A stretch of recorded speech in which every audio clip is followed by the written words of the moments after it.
Sessions हुए थे, फिर उसके बाद जो फर्स्ट सेशन 2 हुआ था उसमें हमने पढ़ा था मैकेनिक्स।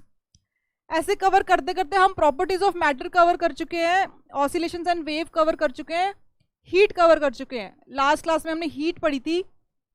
आज के सेशन में हम ऑप्टिक्स पढ़ेंगे।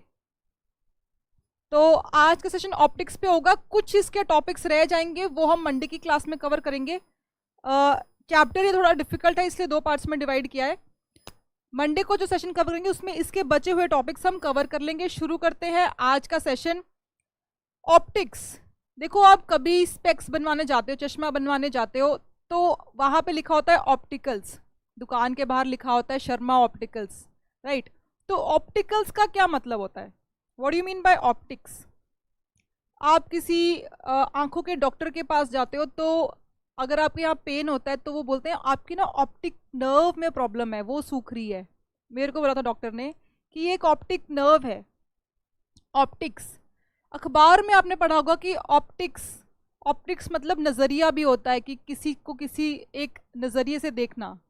तो बेसिकली ऑप्टिक्स जो वर्ड है, अब तक आप समझ गए होंगे कि ऑप्टिक वर्ड जो है दैट इज रिलेटेड टू आई, आंख से रिलेटेड है कुछ, ठीक है। और आंख का मेन काम क्या होता है? आंख का काम होता है देखना, किसी चीज को देखना। ये हमारे 5 जो सेंसेस हैं उसमें से एक है। नाक का काम है सूंघना, आंख का काम है देखना, कान का काम है सुनना। तो ये देखने के लिए हमें क्या चीज चाहिए? क्या हम रात को देख पाते हैं जब अंधेरा होता है? हमें लाइट चाहिए, हमें दिन को ही हम देख पाते हैं। अगर एक लाइट का सोर्स हमारे पास नहीं है तो अंधेरा हो जाता है, हमें कुछ चीजें नहीं दिखती हैं, राइट। ह्यूमन बॉडी की आंख है वो ऐसे बनी है कि हम अंधेरे में नहीं देख पाते हैं। कुछ एनिमल्स में ये प्रॉपर्टी होती है कि वो रात को भी देख पाते हैं, बट ह्यूमंस जो हैं उनको लाइट का सोर्स चाहिए किसी चीज को देखने के लिए। विजुअल दृश्य क्रिएट करने के लिए हमें हमारी आंखों को लाइट चाहिए, ठीक है। तो उसी लाइट पे हम बात करेंगे। पिछले क्लास में हमने पढ़ा था हीट एनर्जी, कि हीट भी एक एनर्जी का एक टाइप होती है। आज हम पढ़ेंगे कि एनर्जी की एक और टाइप होती है, वो होती है लाइट एनर्जी। बहुत सारे रूप में होती है, मैकेनिकल एनर्जी, हीट एनर्जी। आज हम लाइट एनर्जी के बारे में पढ़ेंगे। लाइट भी एक तरह की तरंग, हमने वेव्स पढ़ी थी, वो भी एक तरह की तरंग होती है, वेव होती है, जो एनर्जी कैरी करती है from point A to point B, ठीक है। और ये जो एनर्जी, जो लाइट वेव होती हैं, जैसे साउंड वेव हमने पढ़ा था कि साउंड वेव्स को एक मीडियम चाहिए होता है, सॉलिड, लिक्विड, गैस। सॉलिड में साउंड की स्पीड बहुत ज़्यादा होती है, लिक्विड में उससे कम होती है, गैस में उससे कम, ठीक है। बट लाइट वेव एक ऐसी तरंग होती है जिसको कोई सोर्स नहीं चाहिए, वो इंडिपेंडेंट है, वो अपनी मर्जी से चलती है। तो जब सूरज से हमारे पास लाइट आ रही है तो बीच में कोई एयर है? स्पेस में वैक्यूम है, खाली पड़ा है, एयर भी नहीं है वहां पे। तो वहां से पास होती हुई ये लाइट हमारे तक पहुंच रही है। इसका मतलब लाइट वेव को कोई मीडियम की जरूरत नहीं है, और जिस वेव को मीडियम की जरूरत नहीं होती उनको बोलते हैं इलेक्ट्रोमैग्नेटिक वेव्स। इलेक्ट्रोमैग्नेटिक वेव्स ऐसी वेव्स होती है जिनको मीडियम की जरूरत नहीं होती है।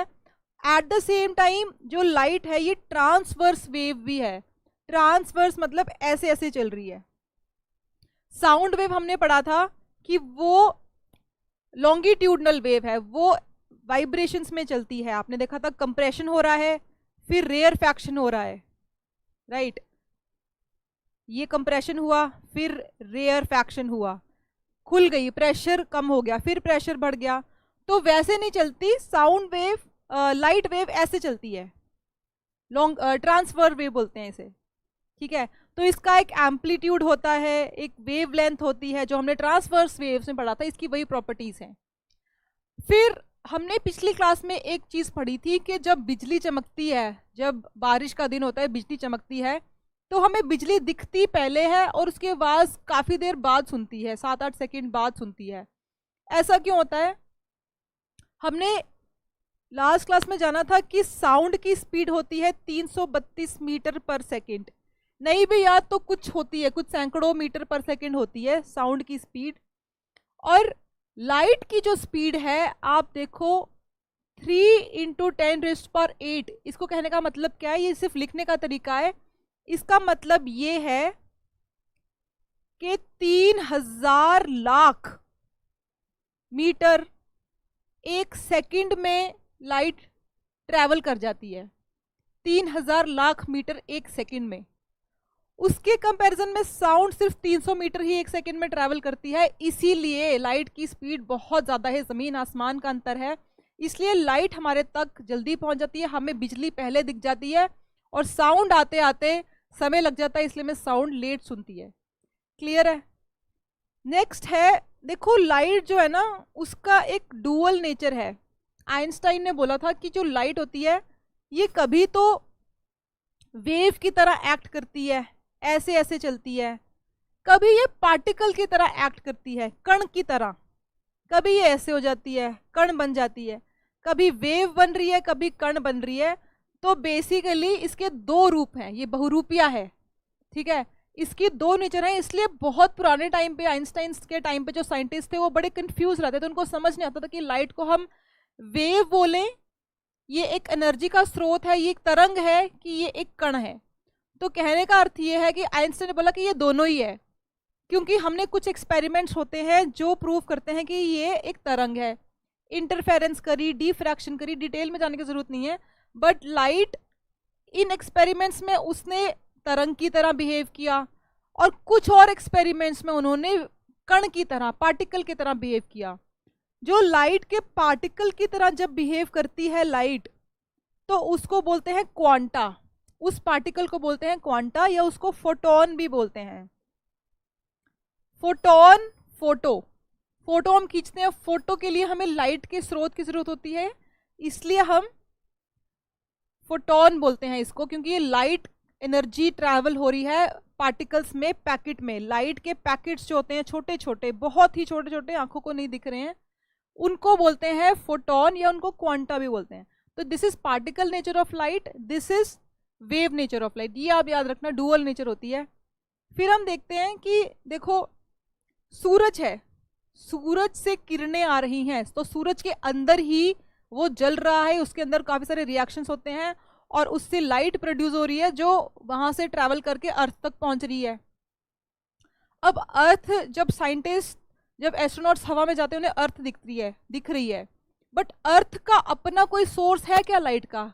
क्या लाइट जो है अर्थ के अंदर से बन के निकल रही है, जो हमें कहीं और, अगर हम चांद पे जाके अर्थ को देख रहे तो हमें अर्थ दिख रही है? देखो रीजन ये है कि सूरज जो है अपनी लाइट खुद बना रहा है, अर्थ के ऊपर सूरज की लाइट पड़ती है, और वो वहां से रिफ्लेक्ट होके हमारी आंखों तक पहुंच रही है, एस्ट्रोनॉट्स की आंखों तक पहुंच रही है, जो चांद पे बैठे अर्थ को देख रहे हैं। ठीक है, तो जो ऑब्जेक्ट अपनी लाइट खुद बनाता है उसको बोलते हैं लुमिनस।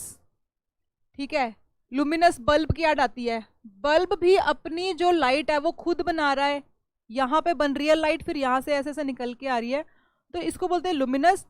जो ऑब्जेक्ट अपनी लाइट खुद नहीं बना रहा, उसके ऊपर किसी और की लाइट पड़ती है तभी वो दिखता है, उसको बोलते हैं नॉन लुमिनस। जैसे कि मून, चांद आपको रात को दिखता है, तो चांद की खुद की चमक नहीं होती है, वो उस टाइम पे सूरज जब हमें नहीं दिख रहा है, बट उसकी लाइट चांद पर पड़ रही होती है, और वो वहां से रिफ्लेक्ट होकर हमारी आंखों तक पहुंचती है, इसलिए हमें चांद दिखता है।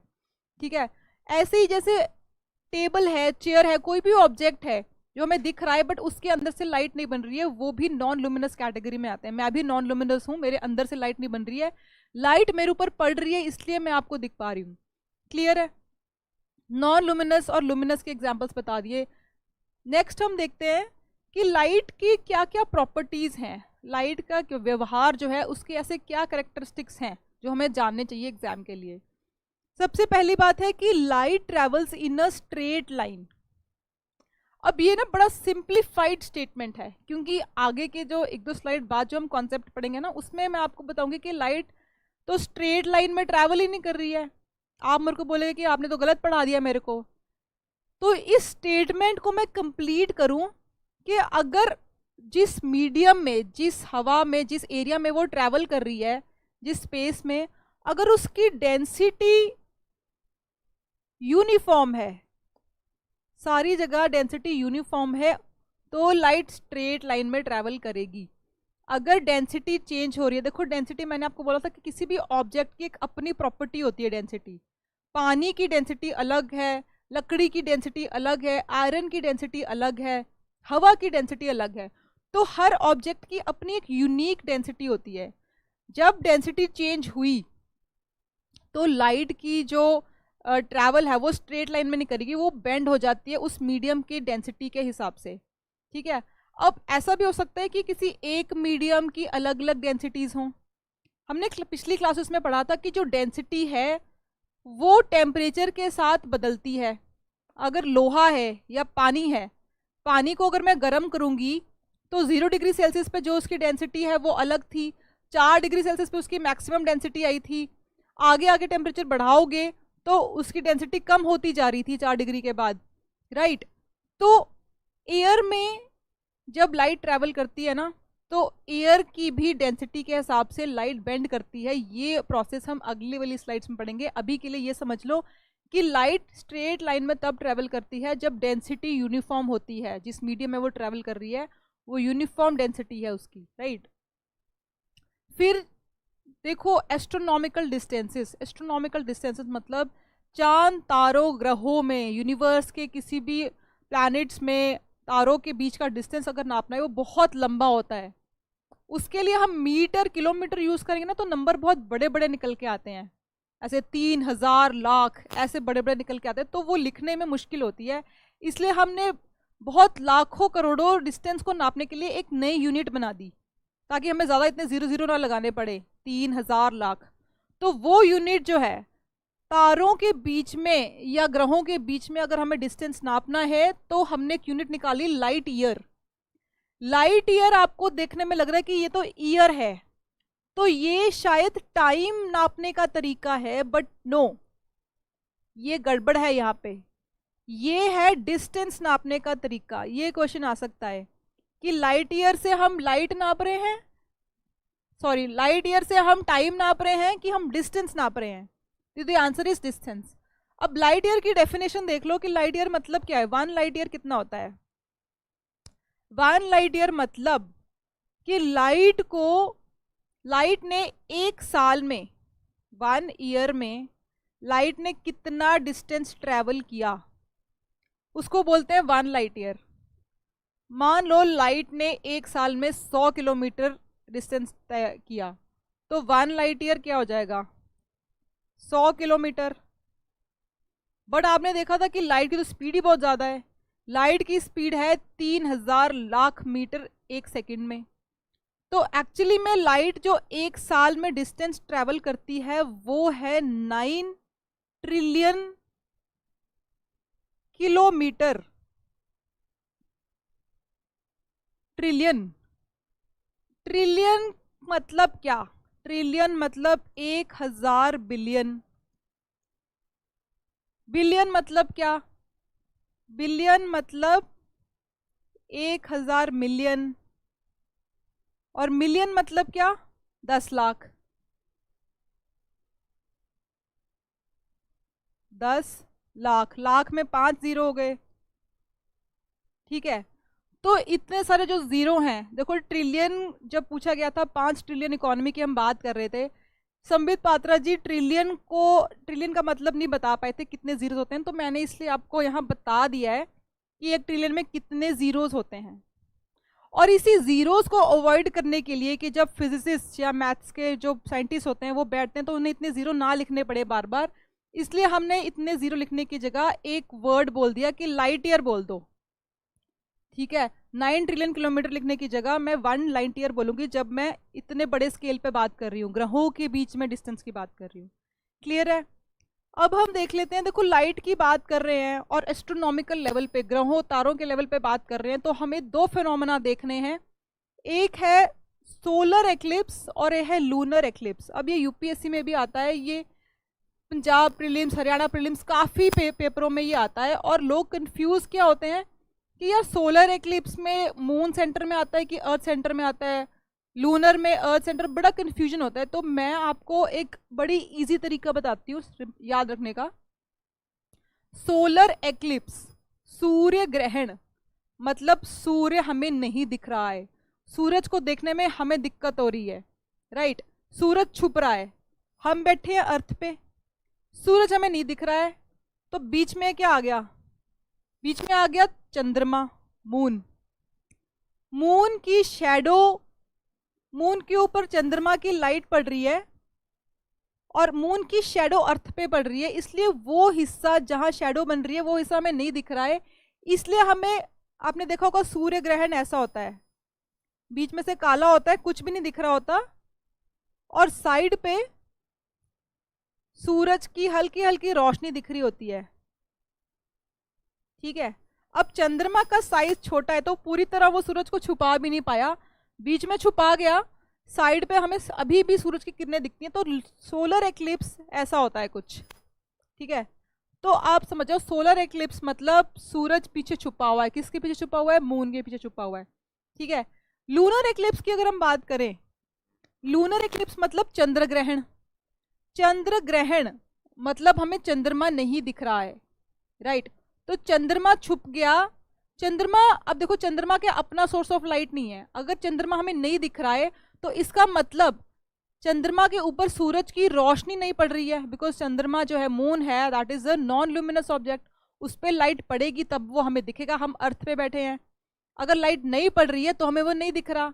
इसका मतलब चंद्रमा छुप गया है। चंद्रमा जो है उस पे सूरज की लाइट नहीं पड़ रही है। अगर हम चंद्रमा को बीच में रख देंगे तो सीधी सी लाइट पड़ रही है, तो बीच में नहीं रख सकते, हम उसको अर्थ के साइड पे रखेंगे ताकि अर्थ पूरी तरह सन की जो लाइट है ब्लॉक कर देगी।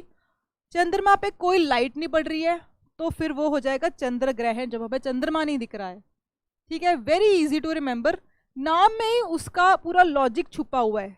सोलर एक्लिप्स और लूनर एक्लिप्स, नाम में लॉजिक छुपा हुआ है, आप बड़े इजीली क्रैक कर लोगे, आपको कोई कंफ्यूजन नहीं होनी चाहिए। क्लियर?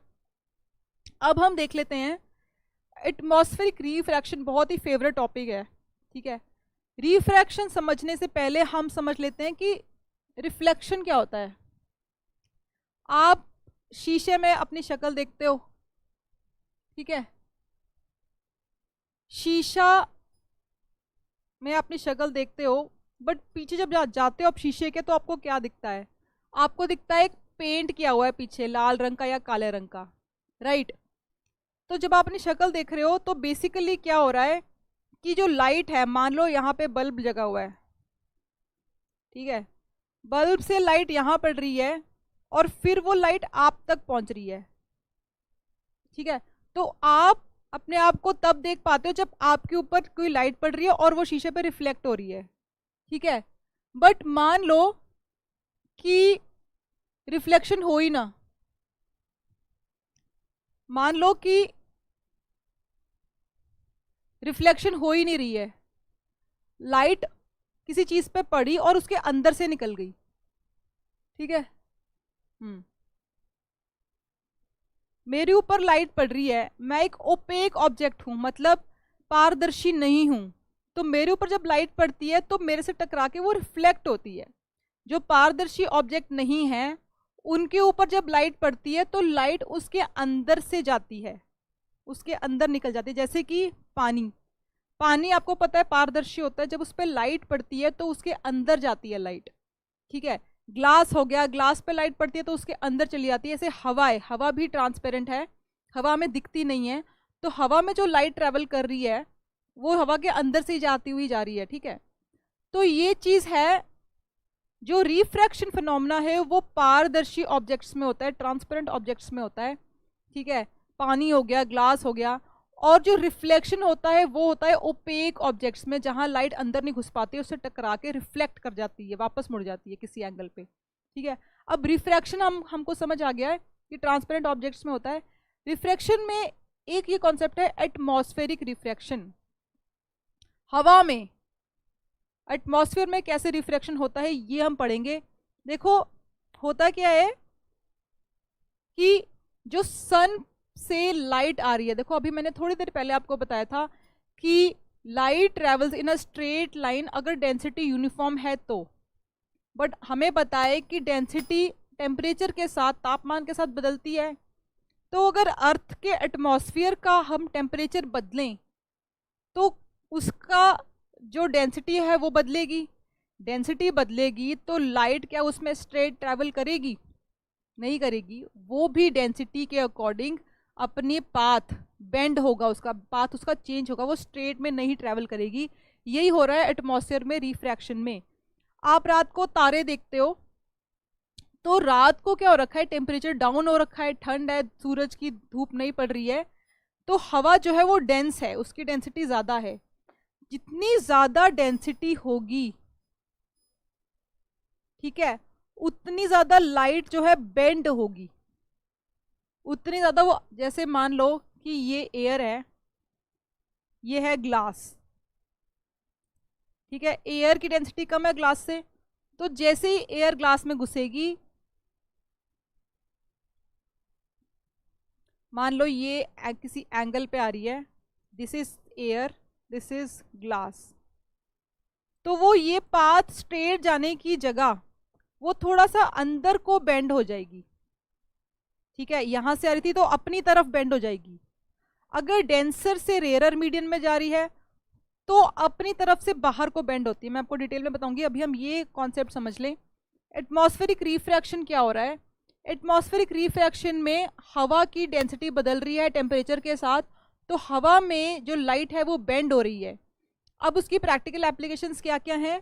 हमें जो तारे हैं वो ट्विंकल करते हुए दिखते हैं। देखो तारे असल में एक गोला है, ठीक है, तो वो ऐसे चमकता हुआ क्यों दिखता है? ऐसे हम ऐसे क्यों बनाते हैं तारा? तारा तो ऐसे होता है, राइट?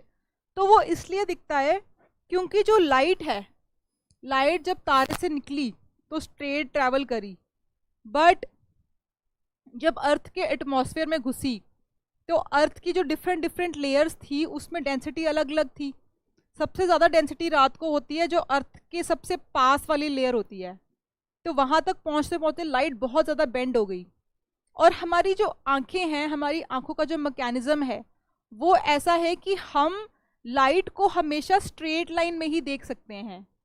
हमारे अंदर ये कैपेसिटी नहीं है हमारी आंखों के अंदर कि हम लाइट को बेंड होते हुए देख सकें, कि यहाँ से आई थी तो बेंड होते हुए दिखे। हमारी आंखों पे जब लाइट आई पहुंची तो हम उसको स्ट्रेट में देखते हैं। तो हुआ क्या, लाइट जो आई थी ऐसे घूमती हुई आई थी, हमारी आंखों तक पहुंची, और हमारी आंखों ने ऐसे इमेजिन किया कि भाई ऐसे आई है तो शायद पीछे जब बैक ट्रैक किया स्ट्रेट लाइन में उसने बैक ट्रैक किया, तो हमने इमेजिन किया, हमारी आंखों ने देखा कि लाइट ना यहाँ से आई होगी, असली पोजीशन हमें दिखी नहीं, यहाँ से आई होगी। तो इसलिए हमें तारे जो हैं चमकते हुए दिखाई देते हैं, कि कभी वो इधर कभी उधर, कभी लाइट कम दिखती है कभी ज़्यादा दिखती है, क्योंकि लाइट जो आ रही है वो बेंड होती हुई आ रही है। सेकंड हमारा एग्जाम्पल जो है वो है सूरज सनराइज। सनराइज का जो असली टाइम होता है और सनसेट का जो असली टाइम होता है, वो जो टाइम होता है और जो हमें दिखता है उसमें अंतर होता है। कैसे?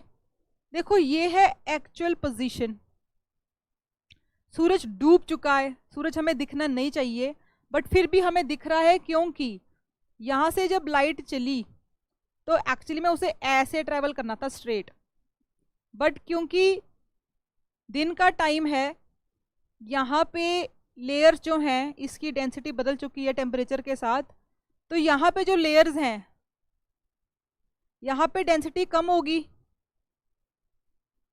जो अर्थ के पास की लेयर है वो ज़्यादा हीटेड है तो वहाँ डेंसिटी कम होगी।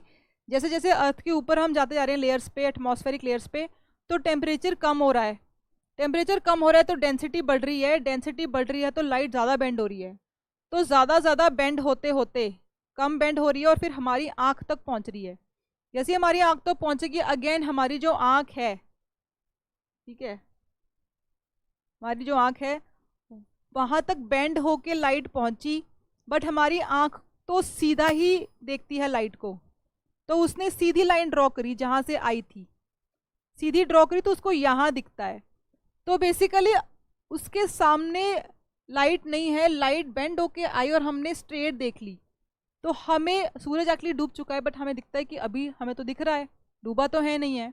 तो इसलिए 1-2 मिनट का अंतर होता है एक्चुअल डूबने में। जब ये और नीचे जाएगा, जब ये नीचे जाएगा और बेंड होके भी लाइट हमारी आंख तक नहीं पहुंच पाएगी, तब हम कहेंगे कि हाँ अब डूबा है, बट एक्चुअली में वो 2 मिनट पहले डूब चुका है। ठीक है, ये हो गया। फिर हम देखते हैं, देखो एक फिनोमेना होता है टोटल इंटरनल रिफ्लेक्शन, जो कि सब कॉम्पिटिटिव एग्जाम्स का फेवरेट टॉपिक होता है, कभी ना कभी इस पे सवाल आता है। टोटल इंटरनल रिफ्लेक्शन को समझने के लिए हमें समझना पड़ेगा क्रिटिकल एंगल। क्रिटिकल एंगल क्या होता है? देखो मैंने आपको बताया था कि रिफ्रैक्शन जो है वो तब होता है जब हम ट्रांसपेरेंट मीडियम्स की बात कर रहे हैं। किसी भी लेवल की ट्रांसपेरेंसी हो सकती है, कम ट्रांसपेरेंट हो सकता है, ज़्यादा ट्रांसपेरेंट हो सकता है। मान लो हम, ये है एयर, ये है ग्लास, कांच। एयर से जब ग्लास की तरफ लाइट जा रही है ना, तो ये रेयरर से यहाँ पे डेंसिटी कम है और यहाँ पे डेंसिटी ज़्यादा है, राइट। तो जब ये सरफेस है जहाँ पे लाइट स्ट्राइक कर रही है, सरफेस के परपेंडिकुलर एक लाइन ड्रॉ कर दो जहाँ पे लाइट स्ट्राइक करने वाली है, उस पॉइंट पे एक परपेंडिकुलर 90 डिग्री ड्रॉ करो, इसको कहते हैं नॉर्मल। ये आपको याद रखने की जरूरत नहीं है, जस्ट एक्सप्लेन करने के लिए मैं बता रही हूँ। जब लाइट आई, ठीक है, आइडियली लाइट स्ट्रेट जानी चाहिए थी ऐसे, बट होता क्या है, इधर से आई थोड़ा सा वो अंदर को मुड़ जाती है अपनी तरफ को, नॉर्मल वाली साइड को। और अगर लाइट ग्लास से एयर की तरफ जा रही है, मान लो लाइट ऐसे आई और आइडियली ऐसे जानी चाहिए थी अगर डेंसिटी यूनिफॉर्म होती, पर क्योंकि ज़्यादा डेंसिटी से कम डेंसिटी में जा रही है तो वो बाहर को भागती है कि भाई सांस आई, कम डेंसिटी आई, अब मेरे को भागने दो, तो वो बाहर को जाएगी। ये आप याद रखना, ये प्रॉपर्टी होती है। अब क्रिटिकल एंगल क्या है? क्रिटिकल एंगल मतलब कि एक ऐसा एंगल जब ट्रांसपेरेंट मीडियम जो है ना, ये एक फिनोमेना देखा गया कि एक ऐसा एंगल जहां ट्रांसपेरेंट मीडियम जो है that acts as an opaque object, वो ऐसे एक्ट करता है कि जैसे उसके अंदर से लाइट पास नहीं हो सकती है और लाइट को रिफ्लेक्ट करना पड़ता है। ठीक है, आपने जो पानी है कभी कभी चमकता देखा होगा धूप में, राइट, वो जो चमक रहा है ना, वो रिफ्लेक्शन, जो पानी है उसके अंदर लाइट अंदर नहीं पास हो रही, वो रिफ्लेक्ट कर रही है, तो इट इज एक्टिंग पारदर्शी से, वो कभी कभी ओपेक बिहेव करता है कुछ कुछ एंगल पे। तो उस बिहेवियर को कहते हैं कि देखो रिफ्लेक्शन हो रही है, एक transparent behaviour, transparent object reflect कर रहा है, और वो रिफ्लेक्ट के लिए ना एक एंगल पे ही वो रिफ्लेक्ट करता है। वैसे तो 90% उसमें से पास होंगी लाइट, एक एंगल ऐसा होता है जिस एंगल पे ना वो इस सरफेस को ओपेक समझ लेता है कि भाई ये कुछ है, मैं इसके अंदर नहीं जा पा रहा हूँ, मुझे इससे बाहर वापस आना पड़ेगा, ऐसे आना पड़ेगा। उस एंगल को बोलते हैं क्रिटिकल एंगल, ये जो एंगल है, ठीक है। और ये क्रिटिकल एंगल की डेफिनेशन यही है कि ऐसा एंगल जहां ट्रांसपेरेंट मीडियम जो है वो ओपेक की तरह एक्ट कर रहा है और इसको समझ नहीं आ रही कि ये ट्रांसपेरेंट है कि नहीं, ये आता है इसको लगता है कि ओपेक है, शायद मिरर टाइप है, तो वो नीचे निकल जाता है। अब ये हर एक मीडियम का ना एक अपना क्रिटिकल एंगल होता है, ग्लास का एक अलग क्रिटिकल एंगल होगा, पानी का एक अलग क्रिटिकल एंगल होगा, कि ग्लास में जब लाइट पड़ रही है तो एक कोई ना कोई सरफेस के ऊपर एक एंगल होगा जहां वो रिफ्लेक्ट मार रहा होगा, तो तभी तो हमें ग्लास दिख रहा है। ठीक है, दिखना मतलब लाइट रिफ्लेक्ट होके आप हमारी आंखों तक पहुंच रही है। अगर वो फुल्ली, अगर मान लो कि उस पर कोई रिफ्लेक्शन हो ही ना, सारी कंप्लीटली 100% पास कर रही है, तो हमें वो बिल्कुल भी नहीं दिखेगा ग्लास। ठीक है, थोड़ा बहुत जो दिख रहा है वो रिफ्लेक्शन के कारण, वो इस क्रिटिकल एंगल के कारण ही दिख रहा है। 80-90% पास हो रही हैं, कुछ एक एंगल पे जो इस एंगल पे जा रही हैं वो हमें देखने में मदद कर रही हैं। तो अब टोटल इंटरनल रिफ्लेक्शन क्या होता है? टोटल इंटरनल रिफ्लेक्शन में क्या हो रहा है कि जब लाइट है वो डेंसर मीडियम से रेयर मीडियम में जा रही है, डेंसर से रेयर मीडियम में जा रही है, and at the interface angle of incidence is greater than critical angle. मैंने आपको क्रिटिकल एंगल ना ये गलत बता दिया है, क्रिटिकल एंगल होता है जब वो 90 डिग्री पे जा रही है, क्रिटिकल एंगल से ऊपर जब होता है तब वो रिफ्लेक्ट करती है। तो critical angle is a border line angle, जहां ये बाहर भी नहीं गई अंदर भी नहीं गई, क्रिटिकल एंगल पे ये 90 डिग्री मुड़ गई ऐसे।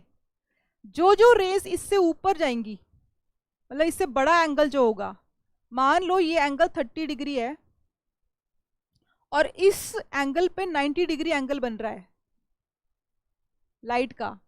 जैसे जैसे आप एंगल बढ़ाते जाओगे, मान लो लाइट जो है ना, हमने टॉर्च ली हुई है, टॉर्च हमने थोड़ा इधर मूव कर दी, ठीक है, तो जब ये एंगल बढ़ गया नॉर्मल के साथ 30 से 45 डिग्री हो गया, तो ये इसको ओपेक मान लेगी और ये पीछे को मुड़ जाएगी। इसको कहते हैं टोटल इंटरनल रिफ्लेक्शन, ठीक है। जब इंसिडेंस का एंगल क्रिटिकल एंगल से बड़ा हो जाता है तो वो it acts as an opaque object, ठीक है, तो उसको बोलते हैं कि ये टोटल इंटरनल रिफ्लेक्शन हो गया। टोटल इंटरनल कि वो रिफ्रैक्शन होना था, रिफ्लेक्शन हो गया है। एक ट्रांसपेरेंट मीडियम्स में भी किसी किसी एंगल्स पे रिफ्लेक्शन होता है। वो जो फिनोमेना है उसकी कंडीशन ये है कि जो एंगल ऑफ इंसिडेंस है that should be greater than critical angle, ठीक है। अब इसमें इसकी एप्लीकेशंस हम देख लेते हैं, किस किस केसेस में हमें दिखता है, जो हमें एग्जाम में पूछे जाएंगे एग्जाम्पल्स।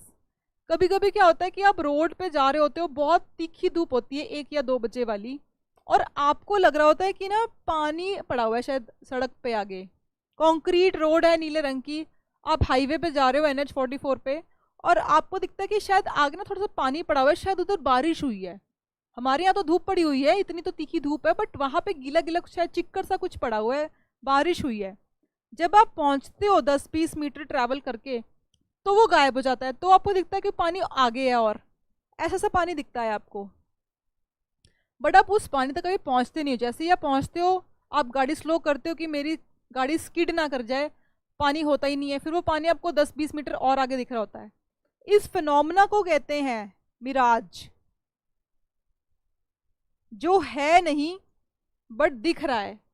इसके पीछे जो रीजन है वो रीजन है एटमॉस्फेरिक रिफ्रैक्शन का, इसके पीछे रीजन है टोटल इंटरनल रिफ्लेक्शन का, ठीक है।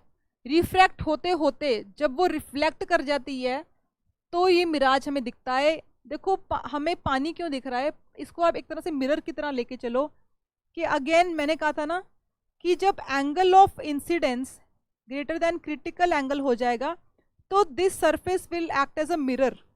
ये रिफ्रैक्ट की जगह, ट्रांसपेरेंट में तो रिफ्रैक्शन होती है, रिफ्रैक्शन की जगह रिफ्लेक्ट करना शुरू कर देगा, तो ये मिरर की तरह एक्ट करेगा। यही मिरर हमें यहाँ दिख रहा है, ठीक है।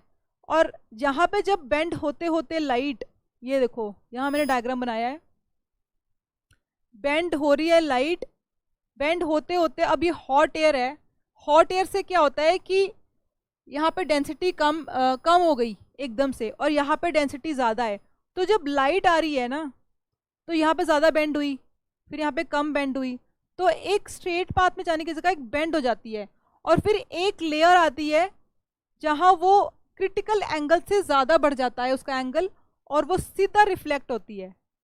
जब वो रिफ्लेक्ट होएगी तो ये सरफेस हमें मिरर की तरह दिखाई देगा, हमें एक मिराज दिखेगा, हमें यहाँ पे रिफ्लेक्शन दिखेगा ऊपर की चीज़ों का, और हमें लगेगा शायद पानी पड़ा हुआ है। क्लियर है? तो टोटल इंटरनल रिफ्लेक्शन का एक एग्जाम्पल हो गया ये मिराज। नेक्स्ट हम देखते हैं कि जो डायमंड्स होते हैं, डायमंड्स चमकते हैं, डायमंड्स की इतनी चमक क्यों होती है? हम कोई और अगर पीस काट दें ग्लास का एंगल्स पे तो हमें उसमें इतनी चमक क्यों नहीं दिखती, डायमंड में क्यों दिखती है? देखो एक तो उसका इंटरनल एक स्ट्रक्चर होता है, ठीक है, उसी स्ट्रक्चर की हम बात करते हैं कि एक्चुअली में लाइट अंदर क्या हो क्या रहा है, डायमंड के अंदर लाइट कैसे ट्रैवल कर रही है और ऐसे कैसे रिफ्लेक्ट हो रही है कि चमकती हुई चीज़ दिख रही है हमें। इसी में भी टोटल इंटरनल रिफ्लेक्शन हो रहा है।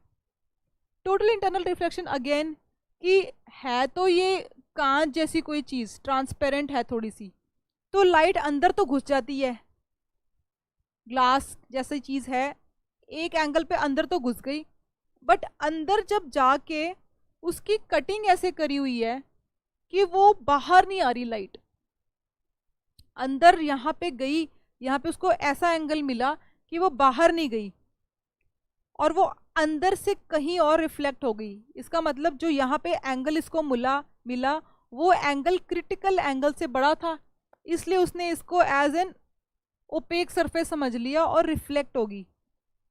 जैसे ही वो रिफ्लेक्ट हुई फिर यहाँ पे गई, यहाँ पे भी ऐसी कटिंग करी हुई है कि angle of incidence is greater than critical angle. तो फिर यहाँ पे भी उसने समझ लिया कि शायद ये मिरर है, ओपेक ऑब्जेक्ट है, यहाँ से फिर रिफ्लेक्ट हो गई। ऐसे रिफ्लेक्ट होते होते वो जो लाइट है वो अंदर ही ट्रैप हो जाती है। ट्रैप होके जब वो बाहर निकलती है तो हमें अंदर जितनी देर वो रही हमें वो सब दिखता है कि कितनी अंदर लाइट है, उसके अंदर उसके लाइट कितनी देर तक रहती है, तो हमें वो लाइट चमकती हुई दिखती है कि अच्छा ये है।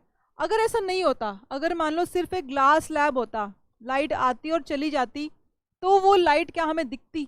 वो तो आगे पास होगी, वो हम रिफ्लेक्ट होकर हमारी आंखों तक नहीं पहुंचती, तो वो इतना चमकदार नहीं दिखता है। यहाँ पे लाइट अंदर ट्रैप होती है, ठीक है, टोटल इंटरनल रिफ्लेक्शन के कारण, और इसलिए हमें बहुत ज़्यादा लाइट दिखती है। जब वो फाइनली ट्रैप होने के बाद बाहर आती है किसी एंगल पे, तो हमें दिखता है कि काफ़ी सारी अंदर लाइट थी। क्लियर है? और इससे related Haryana civil services prelims में एक सवाल आया हुआ है।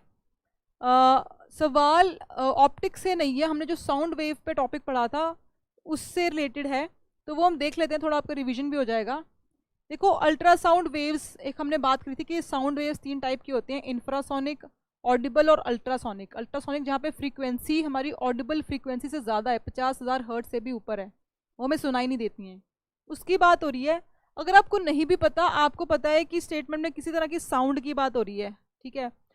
When ultrasound travels from one medium to other medium, its wavelength, frequency and speed changes. देखो, ये बात एक गांठ मान लेना कि फ्रीक्वेंसी नहीं चेंज होती। फ्रीक्वेंसी अगर चेंज होगी ना तो उस साउंड की प्रॉपर्टी ही चेंज हो जाएगी, राइट। तो फिर वो अल्ट्रासोनिक से वो ऑडिबल में आ जाएगी, या ऑडिबल से इंफ्रा में चली जाएगी, इंफ्रासोनिक में, तो फिर तो वो साउंड की टाइप ही बदल गई ना। यहाँ पे जब उसने अल्ट्रासाउंड पहले ही बोल दिया तो इसने उसकी फ्रीक्वेंसी फिक्स कर दी, frequency is greater than 50,000 hertz. तो फिर उसकी फ्रीक्वेंसी यहाँ कैसे चेंज हो सकती है? अगर चेंज होगी तो फिर अगर 50,000 हर्ट्ज से नीचे आ गई तो वो ऑडिबल बन जाएगी, ठीक है। तो फ्रीक्वेंसी चेंज नहीं होगी, फ्रीक्वेंसी विल रिमेन कांस्टेंट, इसलिए दिस स्टेटमेंट इज रॉन्ग। ये काट दो, ये काट दिया। फिर है frequency of an ultrasound wave remains almost unchanged.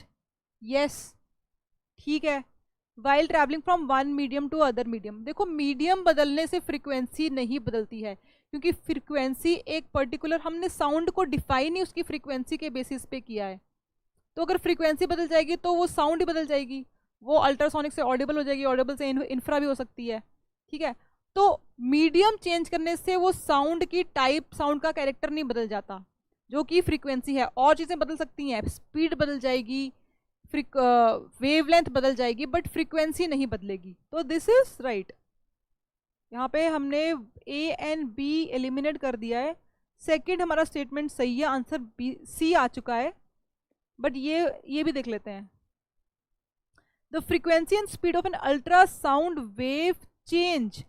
यहाँ पे फिर से इसने फ्रीक्वेंसी बदल दी और अल्ट्रासाउंड वेव भी बोल दिया। तो जब अल्ट्रासाउंड वेव बोल दिया है तो फ्रीक्वेंसी की तो बात ही मत करो, तो फ्रीक्वेंसी हटा दो। तो हमारा थर्ड स्टेटमेंट भी गलत हो गया, आंसर आ गया हमारा सी। वेरीफाई भी हो गया इस स्टेटमेंट से। तो ये हमारा, आपको बस इतना क्लियर रखना है कि फ्रीक्वेंसी कभी नहीं बदलती है, किसी भी साउंड की एक प्रॉपर्टी, इंट्रिंसिक प्रॉपर्टी होती है, जैसे डेंसिटी होती है। और एक बात और, डॉपलर्स इफेक्ट में हमने देखा था कि वहाँ फ्रीक्वेंसी चेंज होती है, बट वो अपैरेंट फ्रीक्वेंसी है, वो हमें लगता है कि फ्रीक्वेंसी चेंज हो रही है, ठीक है। दैट्स एन अपैरेंट बिहेवियर, असली में नहीं चेंज होती है कभी भी। वो एक डॉपलर इफेक्ट एक ऐसा फिनोमेना है जहाँ हमें ऐसा प्रतीत होता है कि शायद उसकी फ्रीक्वेंसी बदल रही है, ठीक है। तो याद रखना कि फ्रीक्वेंसी कभी नहीं बदलती है, ये